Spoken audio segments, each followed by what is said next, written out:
నమస్తే రచిత గారు. నమస్తే ఉష. రామోజీరావు గారు ఇవాళ మార్నింగ్ అందరికీ తెలిసిన సంఘటనే కాలం చేశారు అని చెప్పి. ఇప్పుడున్న జనరేషన్ కావచ్చు, మీడియా సంస్థలు కావచ్చు, ఎవరైనా స్టార్టప్స్ ప్రారంభించాలనుకునే వాళ్ళు కావచ్చు, ఒక ప్రొఫెషన్ని మనం చూస్ చేసుకున్నప్పుడు దానిలో నిలబడాలి అన్నా, లేదంటే క్వాలిటీని కావచ్చు, వాల్యూస్ కావచ్చు, బాధ్యతలు కావచ్చు తీసుకోవాలి అనుకున్నా ఆయన నుంచి చాలా నేర్చుకోవచ్చు అని చెప్తూ ఉన్నారు, మనం వింటూ ఉన్నాం. సో ఆయనకి సంబంధించి ఆయన వ్యక్తిగత విషయాల్లో గనక మనం చూస్తే చాలా వాటిని సాక్రిఫైస్ చేశారని కూడా చెప్తూ ఉన్నారు. ఒకసారి ఆయన గురించి మనం ఏం మాట్లాడుకోవచ్చు? ఈరోజు నిజంగా కూడా నేను మార్నింగ్ ఇట్లా చూడంగానే రామోజీరావు గారి కన్నుమూత అని రాగానే బా అని అంటే ఎటువంటి సంబంధం లేదు. అంటే జస్ట్ మనకి ఈ టీవీ వింటూ ఉంటాము, ఈనాడు పేపర్ అప్పుడప్పుడు తిరిగేస్తా అట్లా ఉన్న నాకే ఏంటో ఒక చివుక్కుమనే అంటే ప్రతి ఒక్కళ్ళ నోట్లో, ప్రతి ఒక్కళ్ళ మనసులో పరోక్షంగా కానివ్వండి, ప్రత్యక్షంగా కానివ్వండి, ప్రతి ఇంట్లో ఆయనైతే ఒక ఒక రూపంలో ఉన్నారేమో అన్న ఒక ఆలోచన అయితే వచ్చింది. ఉన్నారేమో కాదు, యాక్చువల్లీ ఉన్నారు. మీడియా రూపకంగా తీసుకున్నా, పత్రికా రూపకంగా తీసుకున్నా, పచ్చళ్ళ రూపకంగా తీసుకున్నా ఎలా. సో ఇది తన జర్నీ నాకు తెలిసిన అంటే తన జర్నీని తీసుకుంటే అందులో సగం కూడా తన వయసులో తనది తీసుకుంటే అందులో సగం కూడా లేదేమో మనకి. కానీసి విన్న దాంట్లో నేను ఆయన గురించి బయోగ్రఫీ కానీ అలా విన్నప్పుడు కానీ నేను నాకు అవగాహన పట్టి నేను కొన్ని తీసుకున్నాను. అవే ఈరోజు మన ప్రేక్షకులకు వాళ్ళ జీవితాల్లో ఎక్కడైనా అన్వయించుకోవడానికి. రామోజీరావు గారు అంటే కొంతమంది ప్లస్ చెప్తారు, కొంతమంది మైనస్ చెప్తారు.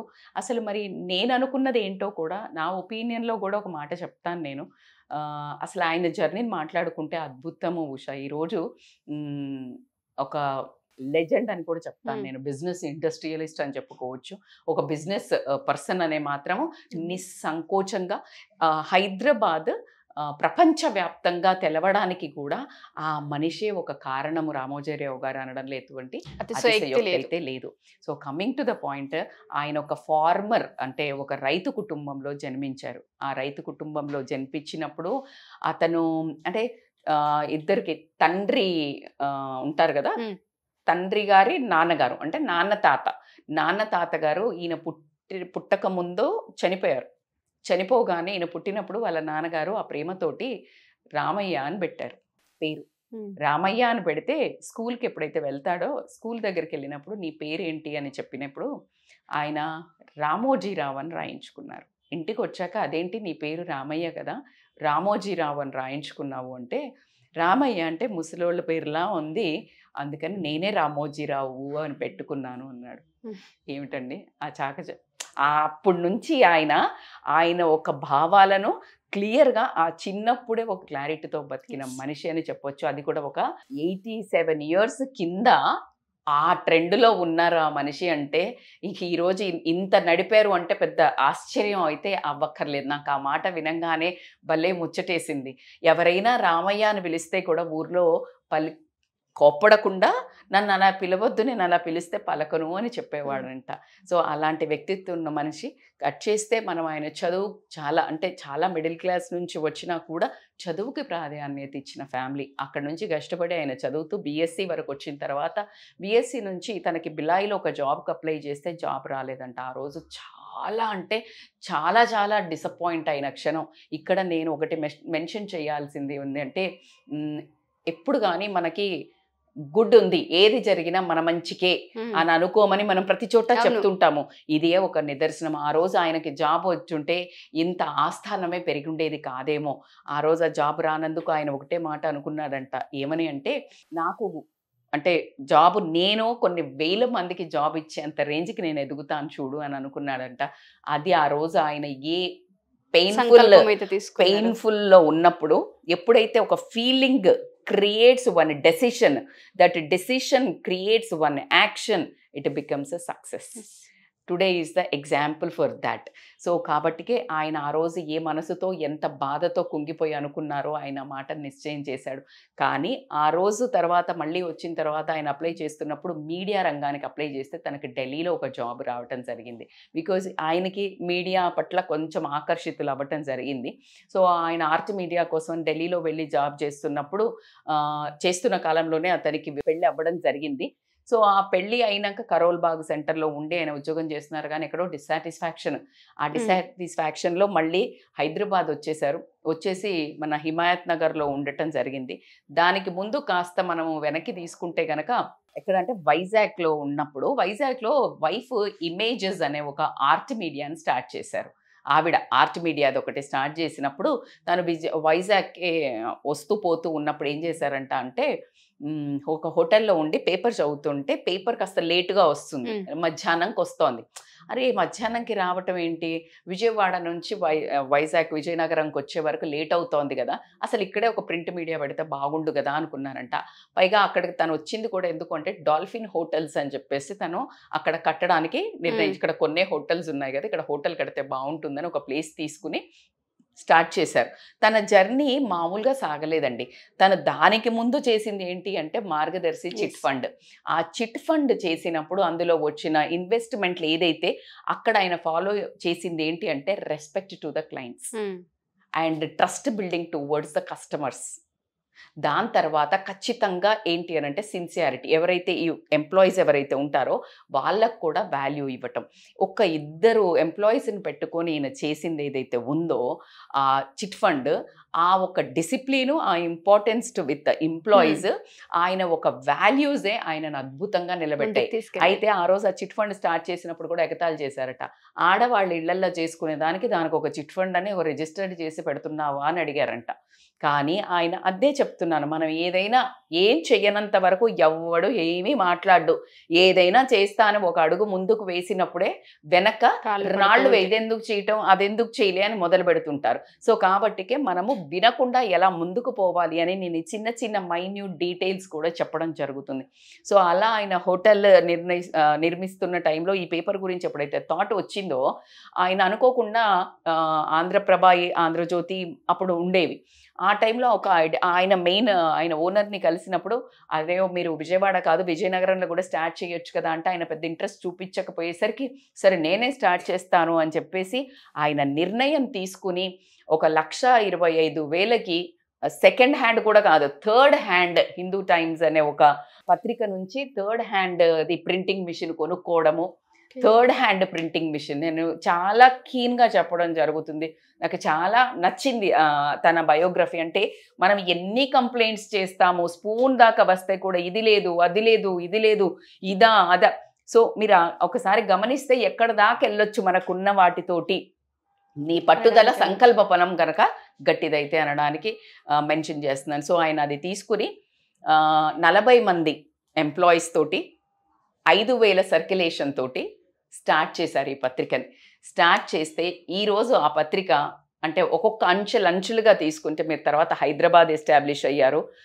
మీకు 5,000 నుంచి స్టార్ట్ అయింది కాస్త నీకు 8 లక్షలకు వచ్చింది, 80,000కు వచ్చింది. అక్కడ నుంచి ఈరోజు తీసుకుంటే నీకు 18 లక్షల సర్క్యులేషన్ ఆల్ ఓవర్. అండ్ మీరు ఆల్ రాష్ట్రంలో తీసుకుంటే కనుక మీకు 7వది, మన దగ్గర తీసుకుంటే కనుక నెంబర్ 1, ఫుల్ ఇండియా తీసుకుంటే కనుక 7th పేపర్ కింద అది ఈరోజు సర్క్యులేట్ అవుతుంది. అంటే మనిషి ఏ ఆలోచన మధ్యాహ్నంకి వస్తోంది కదా పేపరు, పొద్దున 5ంటికి 6ంటికి చదవాలి కదా అనే ఉద్దేశంతో స్టార్ట్ చేసి ఆయన పేపర్లో వేసిన కంటెంట్ను కూడా తీసుకుంటే ప్రతిదీ భిన్నంగా అండి. He knows how to attract నేను అట్రాక్ట్ అనే కంటే ఇన్ఫర్మేటివ్, నాలెడ్జబుల్, అవేర్నెస్ క్రియేట్ చేయడానికి ఏ రంగాన్ని వదులుకోలేదు. ఎలాగంటే ఫస్ట్ పేపర్ ప్రింట్ చేసిన రోజు ఒక అంతర్జాతీయ ఏదైతే ఒక ఉంటుందో ఆ పోస్ట్ వేసి, అలాగే వాళ్ళ దగ్గర వాళ్ళ ఊర్లో ప్రాంతీయంగా జరిగేది కూడా అదే దాంట్లో వేశాడు. అంటే నాకు both are equal. At the same time చిన్న కామిక్ ఉండాలని మీకు గమనిస్తే రామోజీరావు చిన్న ఉంటాయి, మిక్కీ మౌజ్ అది వేసి ఉండేది కదా బొమ్మలు, ఆ దానికి కూడా ఒక పర్టికులర్ ఎడిటర్ని పెట్టుకోవడం. అట్లాగే కాకుండా రెవల్యూషనరీ టాపిక్ వచ్చింది ఏంటంటే అప్పుడు డాక్టర్ సమరం గారిది పెట్టి ఒక టాపిక్ చేసేవాళ్ళు, చాలా విమర్శలు వచ్చాయంట. బట్ హీ బిలీవ్డ్ సైన్స్, అది కూడా అంటే ఈ నోస్ వేర్ టు పుల్. అంటే ఇప్పుడు అది ఎవరు ఎక్కడ అడిగి తెలుసుకోలేనిది, మీకు అర్థమవుతుందా? అది అంత అవేర్నెస్ ఉండదు. సో ఆయన ఇన్ఫర్మేటివ్గా అనుకుని అంటే దాని మూలంగా మేబీ ఇష్యూస్ కూడా వస్తాయి అనుకున్నారా? మరి ఎంత డీప్ థింకింగ్ అనేది అది మనము చాలా సింపుల్గా గొడవ పెట్టారు. పట్టుకునే లేదే ఖచ్చితంగా అండి. ఆడవాళ్ళకు ఉండొచ్చు, మగవాళ్ళకు ఉండొచ్చు, కొన్ని సమస్యలు ఉండొచ్చు. చివుక్కున వెళ్ళి గబుక్కున వెళ్ళి అందరిని అడిగే ఆ కాలం ఇంకా అసలు లేదు. కాబట్టికే ఓపెన్గా దాన్ని డిస్కషన్ చేశాడు. ఓపెన్గా డిస్కషన్ చేస్తే ఎవరికి ఉన్నది వాళ్ళు ప్రాబ్లమ్స్ని సాల్వ్ చేసుకోవడం కూడా జరిగి ఉంటుంది. మేబీ మనం ఈరోజు చాలా చిన్నది అనుకుంటుండొచ్చు. సో అంత పెద్ద అలాంటి నిర్ణయాలు తీసుకొని విభిన్న తరహాగా తన వంతు ప్రయత్నం సొసైటీకి అందడానికి అక్కడి నుంచి అద్భుతంగా టర్న్ ఓవర్. ఈనాడు గురించి చెప్పుకుంటే బోలెడన్ని పత్రికలు మనము తనకి యాక్చువల్లీ ఇంకొక బిజినెస్ కూడా స్టార్ట్ చేశారు. ఏంటంటే సీడ్స్ది ఖమ్మంలో వసుంధర అనే పేరు మీద ఒక సీడ్ బిజినెస్ స్టార్ట్ చేస్తే విపరీతమైన లాస్ రావడం జరిగింది. కానీ తనకి అగ్రికల్చర్ మీద ఎలాగైతే వాళ్ళు వచ్చిన బ్యాక్గ్రౌండ్ అది కాబట్టి దాంట్లో ఉన్న మక్కువతోటి అన్నదాత అని ఒక పత్రికను స్టార్ట్ చేసి ఆ అన్నదాతకి పిచ్చి ఫ్యాన్స్ అసలు ఊర్లలో అన్నదాత ప్రోగ్రామే డిజైన్ చేయడం. అంటే ఏ ఒక్క పాయింట్ని తను నెగ్లెక్ట్ చేయలేదు. తను ఎక్కడి నుంచి వచ్చాడు, రూట్స్ ఏంటి, తన వాల్యూస్ ఏంటి, అంటే ఇట్స్ ఎ హ్యూజ్. నాకు తెలిసి ఆయన బ్రెయిన్ అదంతా ఒక పెద్ద మిస్టరీగానే ఉందేమో అనిపిస్తుంది. అందులో ఎన్ని నడిచాయా, ఇన్ని వింగ్స్ ఉన్నాయా అనే అట్టయితే university I can say Ramoji Rao brain university ఉండుంటుంది. లోపల ఎన్నో ఎకడమికల్ థింగ్స్, ఎన్నో టెక్నాలజికల్ థింగ్స్ నడిచాయి. సో అట్లా అంతా చేస్తున్న టైంలో ఇంకా నాకు ప్రతి దాంట్లో మీరు చూస్తే ప్రియా పచ్చళ్ళు ఏంటండి, ఆయన ఏ రూపంలో రాలేదు. నోరు అంటే నీకు కళ్ళు తెరిస్తే టీవీలో, కళ్ళు ముట్టుకుంటే పేపర్లో, నోట్లో పెడితే ఒక టేస్ట్, అలా కాకుండా రకరకాల వంట దాంట్లో కూడా రకరకాల తినుబండారాలు కూడా తయారు చేశారు. సో అట్లా కాకుండా పత్రికలు ఎంత ఫేమస్ అంటే ఒకప్పుడు అలా టైంకి పోయి కొనుక్కొచ్చుకొని ఆడవాళ్ళకి, ఇప్పుడు టీవీలు కానీ అప్పుడు ఎంతసేపు పత్రికలు చదివే ఆలోచన ఉండేది. చాలామంది విపులా తీసుకొనియండి, అట్లా చాలా పత్రికల ద్వారా కూడా ఎంటర్టైన్ అంటే 24 గంటలు. అప్పుడు కంపారిటివ్లీ ఈ బిచ్చింగ్ ఇదంతా లేదు అంటే మేబీ నేను అదే అనుకుంటున్నాను. వాళ్ళు ఎప్పుడు వాళ్ళ బుక్కులు పట్టుకొని వాళ్ళు కథలు చదువుకుంటూ ఉండేవాళ్ళేమో అనిపిస్తుంది. ఇప్పుడు బుక్ రీడింగ్ ఎక్కడుందండి? ఏ ఆడవాళ్ళు చదువుతున్నారు? ఎంత యంగ్స్టర్స్ కూడా, లేడీస్ కూడా బుక్ ఎవరు చదువుతున్నారండి? టీవీ, ఆ ఫోన్లలో, ఇన్స్టాలలో రీల్ చేసుకునే. కానీ అందుకనే వాళ్ళకి నాకు తెలిసి టైం కిల్ ఎక్కువ అయ్యేదేమో కంపారిటివ్లీ ఇప్పుడు అని అనిపిస్తోంది నాకు. సో అలా అంతా జర్నీ చేస్తున్న టైంలో తనకి మళ్ళీ మీడియా రంగం మీద ఎటుబడి తనకు ఉన్నది కాబట్టికి దీంట్లోకి వచ్చారు. మన ఈటీవీ స్థాపించారు. ఈటీవీ స్థాపించిన తర్వాత ఎవరో పెద్ద చెప్పాల్సిందే లేదు, అదొక పెద్ద హిస్టరీ. అది ఈటీవీలో సీరియళ్లకు బందీలైపోయిన ఆడవాళ్ళు ఎందరో, ఆడవాళ్లతో పాటు బందీలైన మగవాళ్ళు ఎందరో, వాళ్ళతో పాటు పిల్లలు కూడా. మొన్నెప్పుడో నా కజిన్ చెప్తోంది, లైక్ ఏదో సీరియల్ కూడా చూస్తా అంటే, నువ్వు కూడా చూస్తా అంటే, చిన్నప్పటి నుంచి అమ్మ వాళ్ళు ఈటీవీలో ఇట్లా చూసి మేమందరం ఇట్లా, అంటే ఈటీవీ అంటే రామోజీరావు గారు అంటే ఈటీవీ అనే స్టేజ్కి అలా కాకుండా అంటే మూవీ ఇండస్ట్రీలోకి కూడా రావటము, తను అట్లాగే 40 మూవీస్ చేయటము రామోజీరావు గారు. ఆయనదైనా ఒక శైలి, తనదంటూ ఒక టెక్స్చర్ అయితే ఈవెన్ మూవీస్లో కూడా వదలటం, ఆ నాటీనెస్ కానివ్వండి. అంటే ఆ ఒక శుభలేఖ సుధాకర్ గారితో ఒక మూవీ చేశాను, నాకు బాగా గుర్తుంది ఆ మూవీ. సో అట్లా అంతా లైక్ హీ హ్యాస్, ఇది రామోజీరావు గారు మూవీయా అని చెప్పే అట్లా కూడా డిస్ట్రిబ్యూషన్లో ఉన్నారు. సో ఎవ్రీ ఫీల్డ్ అండి, you name it I'm there అనే రేంజ్లోకి ఆయన రావటం అన్నీ కలిపింది ఒక భాగం. అయితే రామోజీ ఫిలిం సిటీ అనేది ఒక పెద్ద భాగం అని చెప్తాను నేను. 2000 ఎకరాలలో అద్భుతమైన ఒక సిటీని నిర్మించి, నువ్వు అక్కడికి వెళ్తే కనుక, అంటే ఒకప్పుడు మనకి హాలీవుడ్కి వెళ్తే కానీ తెలిసేది కాదు హాలీవుడ్ సిటీ అంటే. నేను యూఎస్కి వెళ్ళినప్పుడు హాలీవుడ్ చూస్తే దానికి ముందే నీ రామోజీ ఫిలిం సిటీకి వచ్చిందో లేదో. సో నాకు రామోజీ ఫిలిం సిటీకి హానెస్ట్గా పెద్ద, అంటే మేబీ సెట్టింగ్స్ డిఫరెంట్ ఏమో, బట్ యావరేజ్ ఒక ఐడియా వచ్చింది. యావరేజ్గా ఓకే ఇలా ఉంటుంది ఆ మూవీ అంటే, ఇక్కడ ఒక సెట్ వేస్తారు, ఇక్కడ ఒక సెట్. అసలు నేనైతే అలా అంటే మనకు మూవీని ఇలా తీస్తారా అని ఒక ఆశ్చర్యచకితులను చేయడం జరిగింది. రీసెంట్గా కూడా నేను వెళ్ళినప్పుడు అమేజింగ్లీ ఎంజాయ్డ్. సితారా హోటల్ని తీసుకొనివ్వండి, మీరు మన బాహుబలి సెట్టింగ్స్ని తీసుకొనియండి. ఏంటండి అదొక అద్భుతమైన ప్రపంచం. నువ్వు అక్కడికి పోతే బయటకు వచ్చాక కొంచెం టైం పడుతుంది అలా దిగడానికి కూడా. సో ఎప్పుడు when you really enjoy the art of every single piece in Ramoji Film City, you will enjoy that. So అట్లా అంటే ఒక టూర్ మొత్తం క్రియేట్ చేసి, మళ్ళా ఒక డ్యాన్స్ అంటే నీ టాలెంట్ షోని క్రియేట్ చేసి, ఒక ఫుడ్ది అంటే ఎక్కడ నీకు అక్కడ ఫుల్ ఫ్లెడ్జ్ అయ్యి లాస్ట్కి రాత్రికి వచ్చాక ఒక సేమ్ యుఎస్లో మీకు స్ట్రీట్ వాక్ ఉంటుంది, ఆ స్ట్రీట్ది అదైతే అండి కిల్లర్. నేను చెప్తున్నాను కదా, నేను 2010లో యుఎస్కి వెళ్ళినప్పుడు నేను ఎప్పుడైతే హాలీవుడ్ అక్కడ ఆ షో చూసాను, street show, not less than compared అని చెప్తాను నేను. I'm really mesmerised with the kind of Ramoji Film city show కూడా అంతే స్టాండర్డ్స్ అంతే లెవెల్లో చేయటం జరిగింది. దాని తర్వాత ఫుడ్ ఫెస్టివల్ కానీ అక్కడ డాన్స్ కానీ విత్ రోలీ ఎంజాయిడ్. సో ఆయన ఎక్కడ పబ్లిక్ నాడిని అంటే డిసప్పాయింట్ చేయలే. ఇప్పుడు మీరు 31st వచ్చింది అంటే రామోజీ ఎక్కడ ఫిక్స్ కాలేదనుకో, రామోజీ ఫిలిం సిటీ అంటే ఎవరింటికి ఎక్కడికి లేకపోతే అమ్మగారింటికి వెళ్తాం అని అంటారు కదా, అంటే మన ఇంటికి వెళ్ళిపోదామా అన్నట్టు.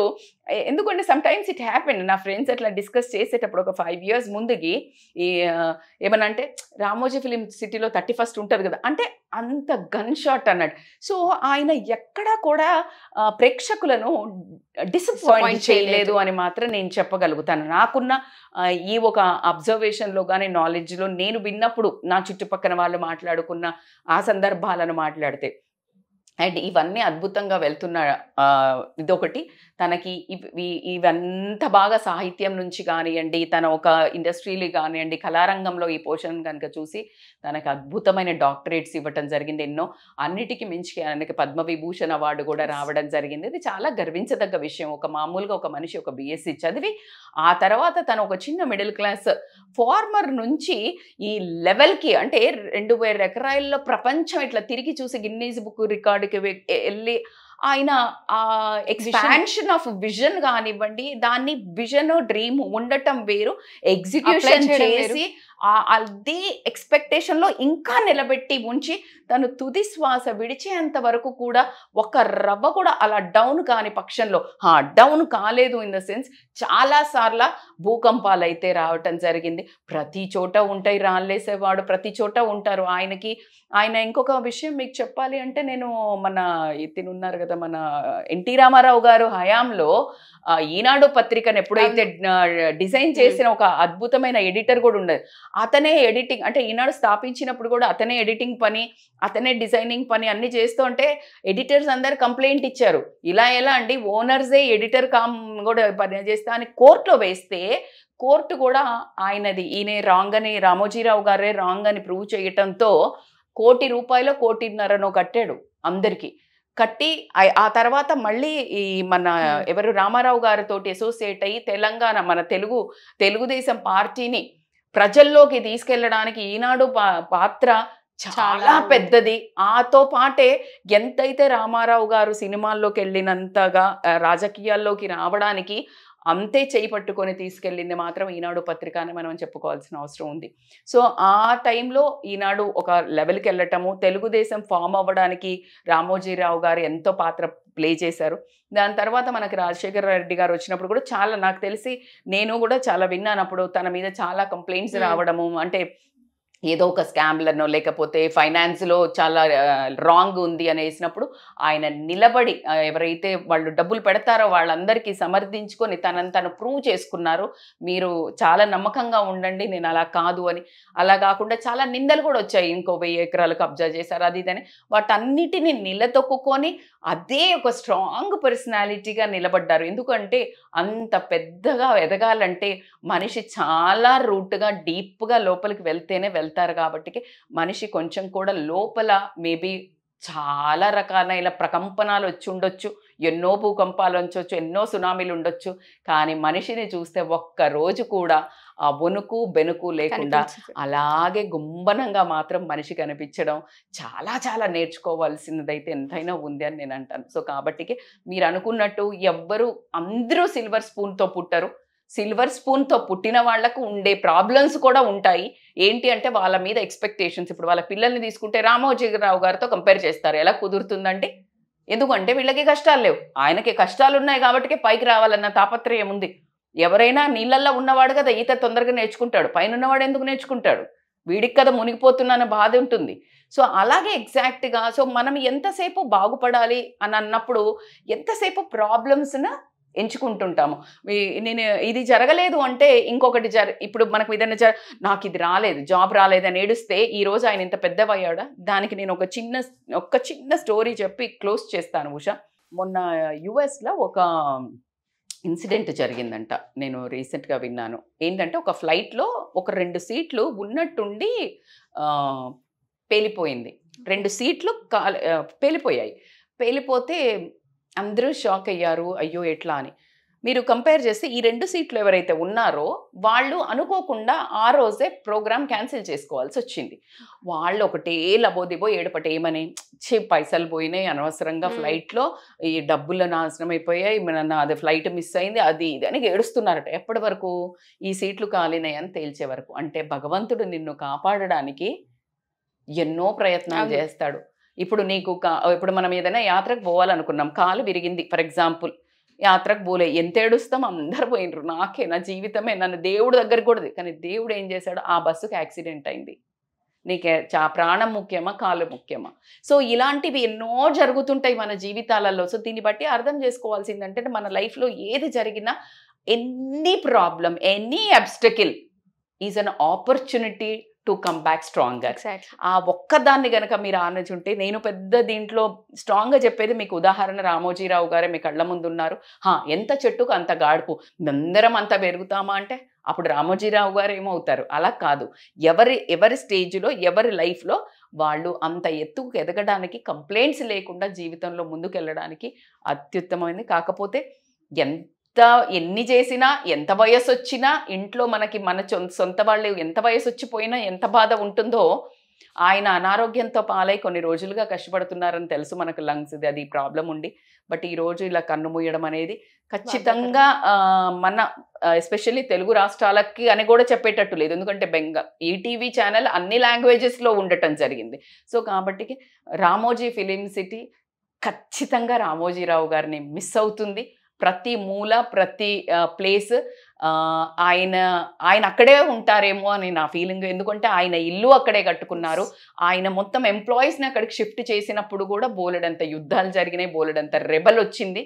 కానీ ఆయన తీసుకున్న నిర్ణయానికి ప్రతిదీ కట్టుబడి ఉంటారు. ఎందుకు అనంటే నాది ఒక దగ్గరే ఉంటే స్థానబలం అంటారు కదా, అన్నిటిని తీసుకెళ్ళి గంప కిందికి చేర్చినట్టు తన ఇల్లును కానీ తన అన్ని యూనిట్స్ని తీసుకొని వచ్చి అక్కడ స్టార్ట్ చేయడం జరిగింది. తన ఆత్మకి శాంతి చేకూరాలని, తను పెట్టిన సంస్థలన్నీ అంతే బాగా నడిపించే శక్తి ఇక్కడ ఉన్న వాళ్ళకి రావాలని, మిగతా వాళ్ళు మనమైతే ఏదైతే ఎంతవరకు మనం ఆయన ఉన్నప్పుడు ఆదరణ ఇచ్చామో, ఈనాడు కానివ్వండి, ఈటీవీకి కానివ్వండి, ఎలా అయినా అదే ఆదరణ ఉంటూ ఆయన చాలా కష్టపడి స్థాపించిన ఈ ఆస్థానాన్ని అలాగే కొనసాగాలని మనస్ఫూర్తిగా ఆకాంక్షిస్తూ మరొకసారి ఆయనకి శ్రద్ధాంజలి ఘటిస్తున్నాను. థ్యాంక్ యూ అండి. మీరు చెప్పినట్టుగానే ఆయన ప్రతి ఇంట్లోనూ ఏదో ఒక రూపంలో ఉన్నారు, చిరస్థాయిగా ఉంటారని కోరుకుందాం, ఆయన ఆత్మకు శాంతి చేకూరాలని కోరుకుందాం. Thank you so much Usha. Suman టీవీలో మీ పర్సనల్ అండ్ బిజినెస్ ప్రమోషన్స్ కోసం కింది నెంబర్కి కాంటాక్ట్ చేయండి.